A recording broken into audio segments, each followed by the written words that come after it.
वृद्धि जो होती है, जो ग्रोथ होती है, किसको रिफर करती है, किसको संदर्भित करती है?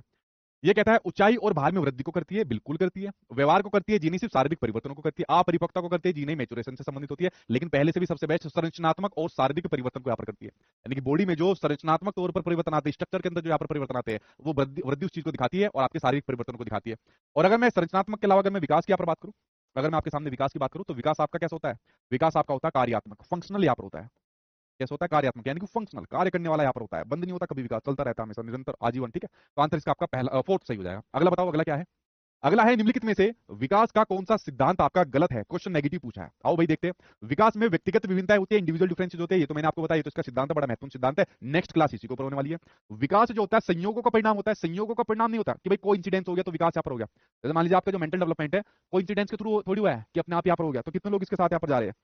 सबसे ज्यादा लोग सेकंड के साथ यहाँ पर जा रहे हैं। बिल्कुल ठीक आपने बताया भाई, कोई इंसिडेंट थोड़ी है। जैसे मान लीजिए आप लोग किसी यारी दोस्ती करते हो, तो कोई इंसिडेंट थोड़ी होता है। तो मान लीजिए आप कहीं गए, किसी से मुलाकात करी, या कोई आपको कहीं पर मिला, बातचीत हुई, आपने सोचा दोस्त बनाने लायक नहीं है, यानी सामाजिक विकास की बात कर रहा हूँ। ऐसी प्रकार से संज्ञानात्मक विकास की बात करूँ तो अपने आप थोड़ी हुआ, धीरे धीरे करके, ग्रेजुअली, प्रोग्रेसिव तौर पर विकास यहाँ पर होता है। तो बिल्कुल ठीक आपने बताया, नेगेटिव नेगेटिव है, नेगेटिव का भाई नेगेटिव आंसर सही हो जाएगा। विकास एक सतत यानी कि कॉन्टिन्यूस प्रोसेस होता है, जो निरंतर चलता है, माँ के गर्भ से कब्र तक चलता है, ये भी बिल्कुल ठीक है, पॉजिटिव है। विकास पूर्वानुमेय होता है, यानी कि विकास का प्रिडिक्शन हम लोग कर सकते हैं, पूर्वानुमान लगा सकते हैं, लेकिन सटीकता के साथ नहीं लगा सकते। तो ये भी आपके सामने ठीक है। तो सेकंड आपका गलत है, और गलत का भाई गलत आंसर आपके सामने सही हो जाएगा।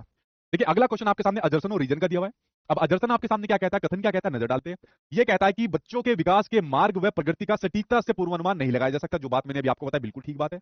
अब इसमें रीजन यानी कि तर्क ये दिया है कि आनुवांशिकता व पर्यावरण यानी कि हेरिडिटी और एनवायरमेंट, ठीक है, जिसकी वजह से आपका डेवलपमेंट होता है, जो चैप्टर आप पूरा पढ़ोगे डिटेल में, इन कारकों के अनूठा संयोजन से, इनके दोनों के कॉम्बिनेशन से बच्चों में अलग अलग बदलाव का मार्ग यहाँ पर तय होता है। बच्चों में अलग अलग बदलाव का मार्ग यहाँ पर होता है। इनकी जो डेवलपमेंट की जो रेट होती है, ग्रोथ की जो रेट होती है, जो अलग अलग होती है, वो इन दोनों की वजह से होती है। तो ये भी ठीक है, तो दोनों ठीक है। और दोनों ही बच्चे के विकास से संबंधित यहाँ पर चीजों के बारे में यहाँ पर बात कर रहे हैं, तो दोनों सही है। और आर सही व्याख्या करता है, एक यहाँ पर करता है। आंसर नंबर फर्स्ट आपका सही हो जाएगा।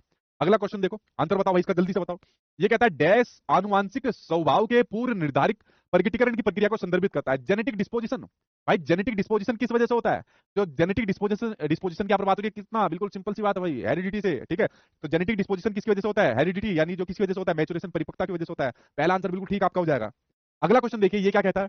ये कहता है विकास के बारे में निम्नलिखित में से कौन सा कथन सही है? देखते हैं भाई। विकास एक सरल और एकात्मक प्रक्रिया होती है। सरल नहीं भाई, जटिल प्रक्रिया है। अपना मानसिक विकास करने बैठोगे तो तेल निकल जाएगा। ठीक है, फिजिकल डेवलपमेंट करने बैठोगे तो एफर्ट्स लगते हैं, कोशिश लगती है, मेहनत लगती है, अपने आप ही तंदुरुस्त नहीं हो जाओगे। और एक एकात्मक प्रक्रिया नहीं होती, बहुत दिशात्मक प्रक्रिया यहाँ पर होती है। कई सारी प्रक्रिया यहाँ पर विकास के अंदर होती है। ये तो गलत है, नेगेटिव है। विकास को हमेशा सटीक तौर पर मापा जा सकता है, सटीक तौर पर नहीं मापा जा सकता। विकास बहुआयामी होता है, विकास की कई सारी बहुएं होती है, जैसे कई सारे आयाम होते हैं, लाइक आपका physical, cognitive, social, emotional, moral, आपका लैंग्वेज, बहुत सारे। और बहुत दिशात्मक होता है, कई सारी दिशाएं होती है, लाइक आपका सिफेलोकोडल होता है और प्रोक्सिमोडिस्टल होता है। तो ये आपके सामने बिल्कुल ठीक हो जाएगा। बच्चों में विकास का बहुत सटीक अनुमान लगाया जा सकता है, गलत आंसर आपका थर्ड सही हो जाएगा। फ्रेंड्स लास्ट क्वेश्चन बचा है, बस लास्ट क्वेश्चन, इसका आंसर सही से दीजिए। ये लास्ट क्वेश्चन आपके सामने बचा है। आज की क्लास फिर यहाँ पर खत्म हो जाएगी, वरना बहुत से लोग चक्कर खा के गिर जाएंगे, सर बड़ी क्लास ले ली, बड़ी क्लास ले ली।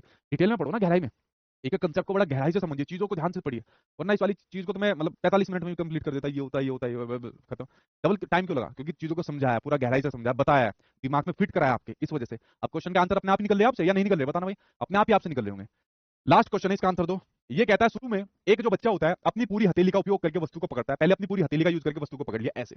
धीरे धीरे वृद्धि और विकास, ग्रोथ और डेवलपमेंट के रूप में बच्चा उंगलियों और अंगूठे का यूज करके वस्तु को उठाने के लिए करता है ऐसे ऐसे। पहले ऐसे पकड़ा, ठीक है, ऐसे पकड़ा पेन को, फिर ऐसे पकड़ा। इस प्रकार की प्रगति को क्या कहोगे? क्या इसको सिफेलोकोडल यहाँ पर कहोगे? क्या इसको प्रोक्सिमोडिस्टल यहाँ पर इसको कहोगे? क्या इसको सामान्य से आपका विशिष्ट कहोगे? ठीक है, जनरल टू स्पेसिफिक यहाँ पर कहोगे? या इसको अनियमित प्रगति यहाँ पर कहोगे? इररेगुलर प्रोग्रेस कहोगे? बताओ, लास्ट क्वेश्चन है, उसके बाद क्लास खत्म हो जाएगी। संस्कृत वाली मैडम अभी वेट कर रही है? मैडम अभी वेट करिए 2 मिनट, बस क्लास खत्म होने वाली है, बच्चों को छोड़ रहा हूँ। ठीक है, फिर आपके पास आ जाएंगे यहाँ पर। इनकी छुट्टी यहाँ पर हो रही है, बेल बजने वाली है बस इनकी स्कूल की घंटी की। इस वाले क्वेश्चन को और देख लो भाई, इस वाले क्वेश्चन में इनकी बेल बजवानी है मुझे, इनके दिमाग की घंटी बजवानी है। किसके साथ जा रहे हैं? थर्ड के साथ, सबसे ज्यादा है। देखा कितने टैलेंटेड है। थर्ड के साथ जा रहे हैं, जाते जाते बेइज्जती करवाते जा रहे हैं, जाते जाते बेइज्जती। सेकंड सेकंड, जाते जाते बेइज्जती करवा रहे हैं। सेकंड सेकंड, थर्ड भी। हाँ बताओ, चलो 5 सेकंड का टाइम और ले लो, इस क्वेश्चन का आंसर बताओ। हाँ